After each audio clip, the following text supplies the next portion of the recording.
कुछ ऐसा हो रहा था उनको की उनका दिमाग हे सोच रहा था, त्यांना असं वाटत होतं की आपल्याला आपण बरंच नाही होऊ शकत आणि आपल्याला त्यांनी मग घरी सगळ्या गोष्टी सांगून दिलेल्या होत्या, असं आहे तसं आहे तसं आहे आणि मी राहणार नहीं वगैरह वगैरह इतना। अभी वही बात है, क्योंकि हमारे पास लोग आते हैं तो बहुत सारी पैथी का एक्सपीरियंस करके ही आते हैं। ये केस भी वैसी ही थी। इसमें क्या करना चाहिए था, पहला तो इसमें जो हम बोलते हैं शरीर और मन दोनों अधिष्ठान है व्याधि के, दोनों का इन्वॉल्वमेंट है, ज्यादातर मन का इन्वॉल्वमेंट है।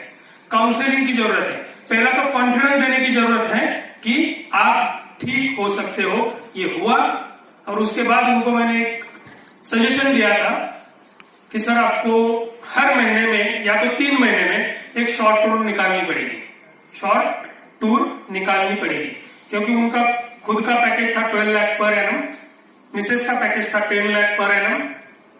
तो ये सजेशन वैलिड था कि आपको घूमने जाना चाहिए। अभी मुझे लगता है, मतलब ये भी 3-4 साल के, आपको डेट अगर दिखती होगी तो 3-4 साल पहले की केस है, 16। अभी मुझे अलग से सजेशन देना पड़ेगा उनको कि आप थोड़ा रुको, क्योंकि इतना घूम रहे हैं। और उनका एक स्टेटमेंट था कि पहली बार बारिश इतनी अच्छी लगी, हिंदी बोलने वाला पेशेंट है, पहली बार बारिश इतनी अच्छी लगी, इतना अच्छी तरह से एक्सपीरियंस किया। Next please sir.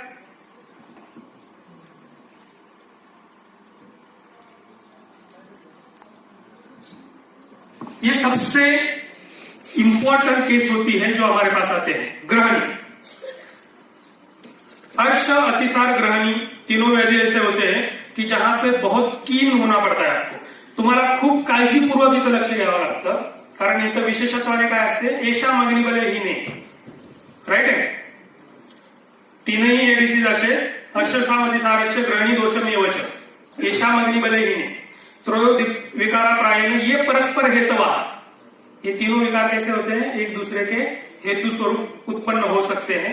यहाँ पे बहुत ज्यादा अग्निमान्य होता है, यहाँ पे सोचना है आपको संसर्जन क्रम। संसर्जन क्रम सिर्फ शोधनोत्तर ही बताया गया है, ऐसा कुछ नहीं है। संसर्जन क्रम आप यहाँ पे भी सोच सकते हो, क्रमाग्नि वर्धनी आपको सोचना है, स्टेप बाय स्टेप। आपको यहाँ पे कोई आपको शोधन कर्म की जरूरत नहीं पड़ती है, लेकिन अग्नि को ध्यान में रखते हुए आपको स्टेप बाय स्टेप अग्नि बढ़ाते जाना होता है। आप उधर देखोगे तो हिंगवाष्टक लिखा है, आधा चम्मच, मेरा वाला चम्मच 1 ग्राम का है, आधा ग्राम सुबह खाने के पहले प्रथम ग्लास से, ऐसा बताया गया हिंगवाष्टक के बारे में। क्या है उसमें हिंगवाष्टक में? हाँ, जो लोग थोड़ा सा सो रहे हैं उनको मैं पूछता हूं अभी, क्या है? उठा ठीक है। हिंगवाष्टक में क्या है? त्रिकटकम अजमोदा सैंदवम जीरकम द्वे, राइट, समधरणम धृतानाम अष्टमो हिंगुवादकम। बहुत बहुत अच्छा और बहुत सिंपल, और सबसे इंपॉर्टेंट बात है कि जो लोग मेडिसिन को पसंद नहीं करते हैं उनके लिए अच्छा है, क्योंकि टेस्ट हिंग है, वहां इसमें हिंगू है, तो टेस्ट एकदम अच्छी है। और उसके साथ साथ खाने के जस्ट पहले देना है आपको। काम क्या करता है? उत्कृष्ट पाचन है, वातानुलोमन है और शूल नाशन करता है, वात का शूल नाशन करता है। तो आपको अगर ऐसा लग रहा है कि जहां पे सामावस्था है या उपस्तंभित अवस्था है, भले वात व्याधि हो, आप ये दे सकते हो हिंगवाष्टक। उसके साथ साथ कुछ मेडिसिन है, मेरा फेवरेट शंकोटी है, उसमें हर जगह पे आप देखोगे तो नीचे आपको दिखेगा कि कुछ ना कुछ पंचगम लिखा हुआ है। Sir next please. ये केस, हाँ, बड़गुजर करके केस जो दिख रहा था, पेशेंट का एज भी 25 था और वेट भी 25 ही था। एज 25, वेट भी 25 था, मेंसेस विदाउट मेडिसिन आती नहीं थी, ठीक है। तो वो केस में क्या करना चाहिए था? पहले तो अग्नि, और नक्त मूत्रता थी, रात में 4 से 5 बार उनको यूरिन के लिए उठना पड़ता था। जब 4-5 वेळा रात्री उठावं लागत असेल, झोप होत नसेल, अग्नी कमी असेल, तर कुठून पुष्टी होणार आहे? आपण संतर्पण करायचं असेल तर 3 गोष्टी महत्वाच्या चरकांनी सांगितलेल्या आहेत। वराह इव पुष्यती म्हटलंय तिथं, वराह इव पुष्यती, वराह म्हणजे डुक्कर, डुकरासारखा वाटतो, वराह इव पुष्यती, ज्याला झोप चांगली लागते, जो डोक्याला त्रास देत नाही आणि जो चांगला आहार, चांगला म्हणजे बिनधास्त आहार घेतो. हे 3 लोक ज्यांना कोणाला वजन वाढवायचे, वराह पुष्यती इथपर्यंत सांगितलंय. डोक्याला ताण घ्यायचा नाही, व्यवस्थित जेवण करायचं, निवांत झोपायचं, आपोआप वजन वाढणार, डॉक्टरकडे जायची गरज नाही. तर अशा केसेसमध्ये जर गृहण झालं, पोषण झालं, तर आपोआप मासिक पाळी वगैरे या सर्व गोष्टी रेग्युलराईज होतात. त्या केसची आपोआप मासिक पाळी हार्डली 2 महिन्यानंतर आली. मला दुसऱ्या स्टेपमध्ये त्यांना बस्ती द्यावी लागली होती. तिक्तक्षीर बस्ती आपण वापरलेला होता आणि गृहणाच्या दृष्टीने. आता आपण चिकित्सेचा आस्पेक्ट, या 5-7 केसेस, त्याच्यामध्ये मी एक केस अशी पण सांगितली तुम्हाला 24 आवर्सचं लिमिट दिलेलं होतं. अजून एक केस जे आपण वजनावरून, जो वजन के हिसाब से मैं बोलूंगा कि एक इसी एरिया की एक लड़की थी कि जिसको अमवात मैंने ये किया था, रोग का व्याधि निश्चय हुआ था उसका भी 23 वेट था बस. दोनों नी जॉइंट्स फेल हुए थे और हमें इसी वजह से इधर आके खड़ा हूं क्योंकि आप लोग डिस्टर्ब करोगे. एक 5-10 मिनट इधर उधर होने दो. अगर यहां से बोलेंगे रुक जाओ तो रुक जाते, ठीक है. ओके, बहुत इंपॉर्टेंट, एक 5-10 मिनट बताऊंगा, ज्यादा तो नहीं बताना है. तो वो लड़की में भी देखो कैसा होता है, जब आपके पास कोई कम उम्र में उसमें भी फीमेल पेशेंट आती है तो थोड़ा सा इमोशनल भी होना चाहिए. जर या वयातल्या लोकांना तुम्ही बरं करू शकला तर ते निश्चित पुण्याचं काम आहे. काय मिळेल नाही मिळेल सोडून द्या, चिकित्सा नास्ती निष्फला, राईट आहे. पण थोडा जरी प्रॉब्लेम अशा मुलींमध्ये असेल, थोडा भी प्रॉब्लेम, तो उनका थोड़ा सा आगे शादी का वगैरे प्रॉब्लेम. बघा आपली म्हणजे संस्कृती थोडी वेगळी आहे. थोडाफार जर मुलामध्ये डिफेक्ट असेल तर ऍक्सेप्ट केला जातो, मुलीमध्ये थोडाफार डिफेक्ट असला तर लग्न होत नाही आणि पुढचं आयुष्य स्पॉइल होतं. म्हणून अशा वेळेस पूर्ण डोकं लावायचं त्याला. त्या केसमध्ये एक विशेष मी, ही केस मी माझ्या महाविद्यालयामध्ये पण प्रेझेंट केली होती. त्यावेळेस ती स्वतः मुलगी, तिचे वडील समोर बसलेले होते. क्वेश्चन आन्सरचं सेशन झालं आणि त्याच्यानंतर त्यांना आम्ही बाय केल्यानंतर मी केस समजावून सांगितलं. ती अमवाताची केस होती. पहिल्याच दिवशी आल्यानंतर तिच्या वडिलांनी सांगितलं होतं, आम्हाला सांगण्यात आलंय की आयुष्यभर तुम्हाला मेडिसिन घ्यावी लागतील, महिन्याला 7 ते 10 हजाराचा खर्च आहे. आणि आई वडील दोघंही रडत होते, का तर म्हणले होते आयुष्यात ही बरी होणार नाही सांगितलं. ती मुलगी 6 महिन्यानंतर, लक्षात घ्या मी केस का प्रेझेंट केली होती सांगतो. 6 महिन्यानंतर आपण त्यांची औषधं बंद केली होती. पेशंट तयार होता औषधं घ्यायला, ते म्हणत होते की सर आपण काही दिवस ठेवूया. शीत ऋतू आला होता, हेमंत होता, सृष्टीत बल चांगलं होतं, आपलं बल चांगलंच असतं. अशा वेळी जर औषधं तुम्ही बंद नाही करू शकला तर नंतर नाही बंद करू शकत. तर त्या केसमध्ये त्यावेळेस आपण औषधं बंद केली होती. लास्ट ज्यावेळेस आपल्याला ती भेटली होती त्या मुलीचं वजन 39 kg होतं. 23 जी होती, ती साधारण 2 वर्षांमध्ये ती 39 पर्यंत गेलेली होती आणि तिनं कॉलेज जॉईन केलं होतं. 11वी मध्ये ती मुलगी आहे आता आणि खूप छान केस वाढलेले होते. सर्व गोष्टी ह्या, कारण तुम्हाला फक्त पोषण जसं समजेल त्या पद्धतीने मी सांगतोय. सर्वात महत्वाचं आहे की पोषण समजून घेणं, जे आपण म्हणतो की धातूंच्या निर्मितीच्या संदर्भाने येणारा न्याय जो आहे. आहारावर अग्नीचं कार्य होणार आहे, अग्नीचं कार्य झाल्यावर सारकिट्ट विभाजन होणार आहे. आता आपण संहितेचा विचार सुरू करतोय. सारकिट्ट विभाजनामध्ये जर समजा आहारावर अग्नी चांगला नसेल, अग्नी मांद्य असेल, तर त्याला तुम्ही कम्पेअर करा एखाद्या प्रोसेसिंग युनिट बरोबर इंडस्ट्रीच्या. तुम्ही रॉ मटेरियल दिलंय, प्रोसेसिंग युनिटवर प्रोसेस होत आहे, त्याच्यातून बाय प्रॉडक्ट आणि त्याचं तुमचं जे काही प्रॉडक्ट असेल ते बनतंय. जर प्रोसेसिंग युनिट खराब झालं तर ते बंद पडतं यंत्र. आपलं शरीर कधीच बंद पडत नाही. शांतग्नो म्रियते म्हणतो. प्रोसेसिंग युनिट बंद पडत नाही. मग काय होतं? मग सारकिट्ट विभाजन होतं का? यस होतं. पण त्याच्या पुढचं मी विचार केलेला आहे, जे मी पेशंटला पण समजावून सांगतो, तुम्ही पण सांगू शकता, आप लोग भी बता सकते. ऊपर सार है, नीचे किट्ट है, लिखा है आपने कि आहार है, आहार पे अग्नि का कार्य हुआ है, सार किट्ट है, बस प्लस हो जाता है. सार के साथ किट्ट जाएगा, किट्ट के साथ सार जाएगा. किट्ट के साथ सार जाएगा तो क्या होगा? जो आपने बादाम काजू पिस्ता कुछ खाए हैं निकल गया, राइट है. क्या हुआ? किट्ट के साथ सार भाग गया. ओके, फाइनेंशियल लॉस है, कोई टेंशन नहीं. लेकिन अगर सार के साथ किट्ट गया तो, है ना.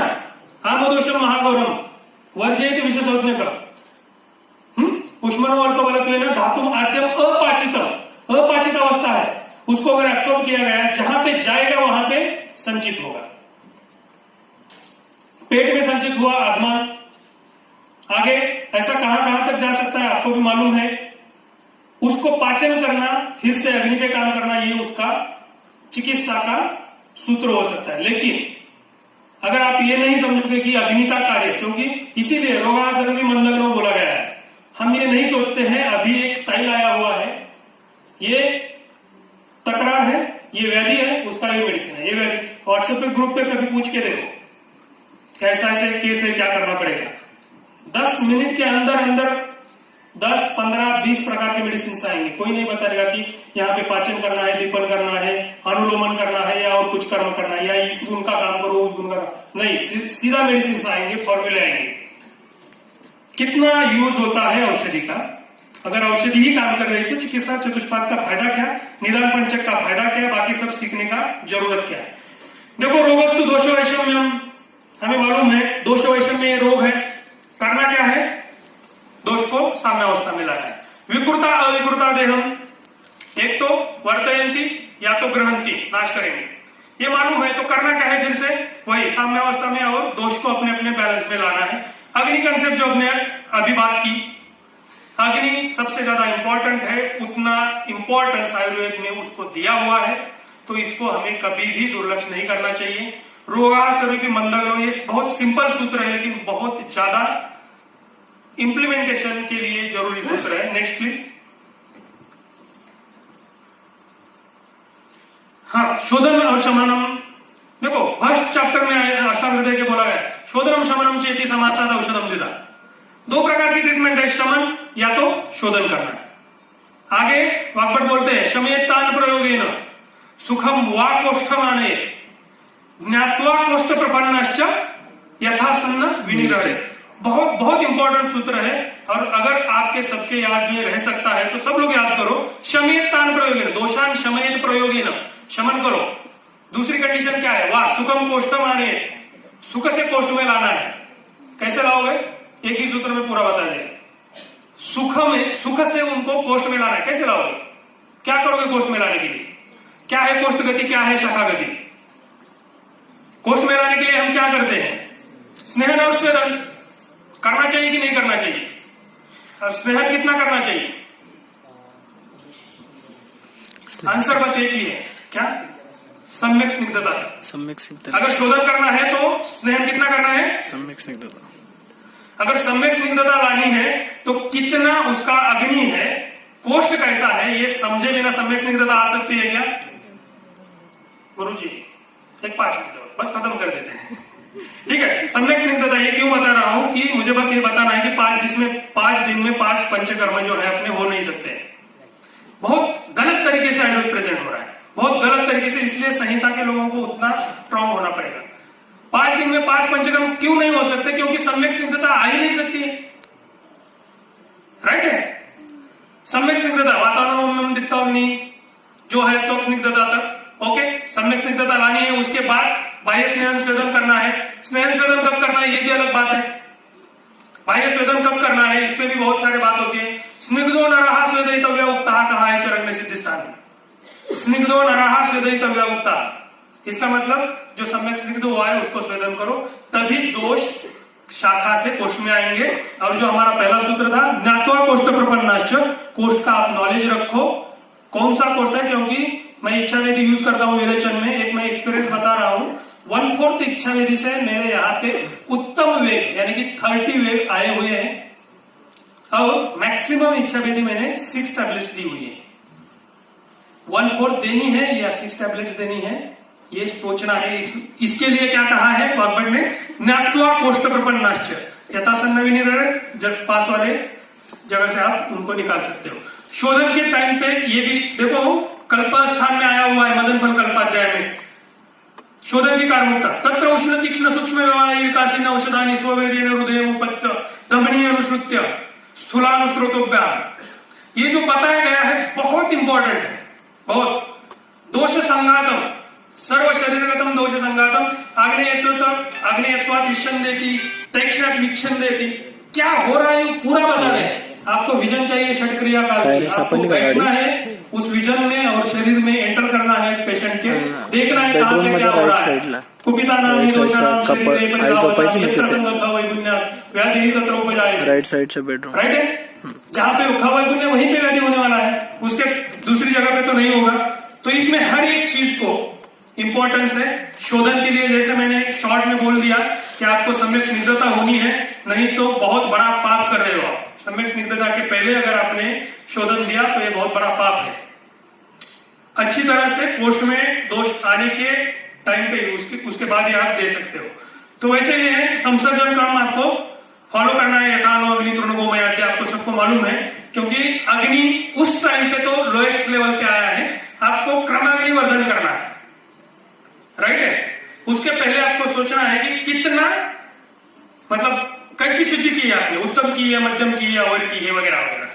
तो उसका भी आपको मालूम है कि वो सूत्र के हिसाब से कि दशवते विधृति गुना विरेके वगैरह वगैरह। हो गया ना?